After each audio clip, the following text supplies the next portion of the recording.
लगभग 6.5 करोड़ साल पहले धरती पर एक बहुत बड़ी तबाही आई। यह तबाही इतनी भयानक थी कि इसने धरती के इतिहास को हमेशा के लिए बदल दिया।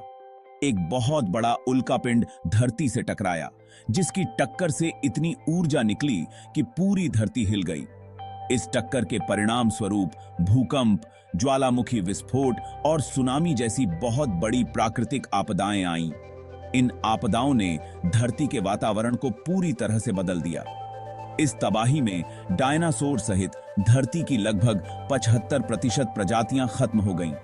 यह घटना इतनी विनाशकारी थी कि धरती पर जीवन का स्वरूप ही बदल गया। इस घटना को हम क्रेटेशियस पेलोजीन विलुप्ति घटना के नाम से जानते हैं, जिसने धरती के इतिहास में एक महत्वपूर्ण मोड़ लाया। इसने हमारी धरती के इतिहास में एक नए अध्याय की शुरुआत की, स्तनधारियों का युग। इस घटना के बाद स्तनधारियों ने धरती पर अपनी जगह बनाई और धीरे धीरे विकास की नई ऊंचाइयों को छुआ। डायनासोर के खत्म होने के बाद धरती पर एक बहुत बड़ा शून्य पैदा हो गया।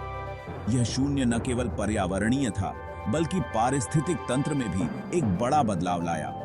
मैमल्स के लिए एक बहुत बड़ा मौका साबित हुआ। वे अब नए क्षेत्रों का अन्वेषण कर सकते थे और अपने जीवन को नए सिरे से शुरू कर सकते थे। डायनासोर से पहले स्तनधारी छोटे और अक्सर रात में घूमने वाले जीव थे। वे ज्यादातर छिपकर रहते थे और अपने अस्तित्व के लिए संघर्ष करते थे। लेकिन अब प्रतिस्पर्धा कम होने के कारण उनके पास खाने, रहने और संसाधनों की भरमार थी। इस नई परिस्थिति ने उन्हें विकसित होने और विविधता लाने का अवसर दिया। धीरे धीरे वे विभिन्न आकार और रूपों में विकसित हुए और पृथ्वी पर अपना प्रभुत्व स्थापित किया। बदलते परिवेश में जीने के लिए स्तनधारियों ने कई अद्भुत एडेप्टेशंस अपनाए। उनके शरीर के बाल उन्हें गर्म रखने में मदद करते थे, जो बदलते तापमान में फायदेमंद था। स्तनधारियों में विकसित मस्तिष्क ने उन्हें शिकार करने और खतरों से बचने में मदद की। मौसम का खेल, वार्मी और नमी का पीरियड। क्रेटेशियस पेलोजीन विलुप्ति घटना के बाद धरती का तापमान थोड़ा गर्म और आर्द्र हो गया।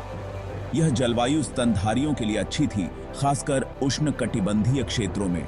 घने जंगल और बहुत सारी वर्षा ने उन्हें भोजन और आश्रय प्रदान किया।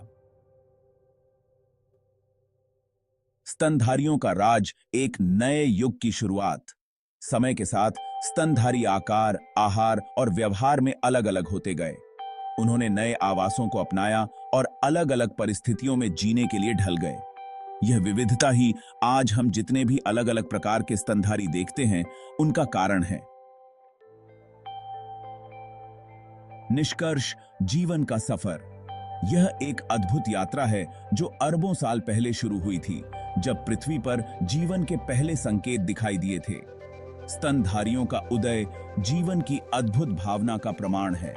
वे छोटे, सरल जीवों से विकसित होकर आज के जटिल और विविधतापूर्ण प्राणियों में बदल गए हैं। यह दर्शाता है कि कैसे प्रकृति विनाश के बाद भी नए और अद्भुत रूपों में खुद को फिर से जीवित कर सकती है। हर आपदा के बाद जीवन ने एक नया रूप धारण किया है। आज स्तनधारी धरती पर सबसे सफल और विविधतापूर्ण जीवों में से एक हैं और उनका भविष्य उज्जवल दिखता है। वे हर प्रकार के पर्यावरण में फल फूल रहे हैं, चाहे वह जंगल हो, रेगिस्तान हो या फिर समुद्र। अगर आपको यह वीडियो पसंद आया हो तो कृपया कमेंट करें, शेयर करें और हमारे चैनल को सब्सक्राइब करें। धन्यवाद।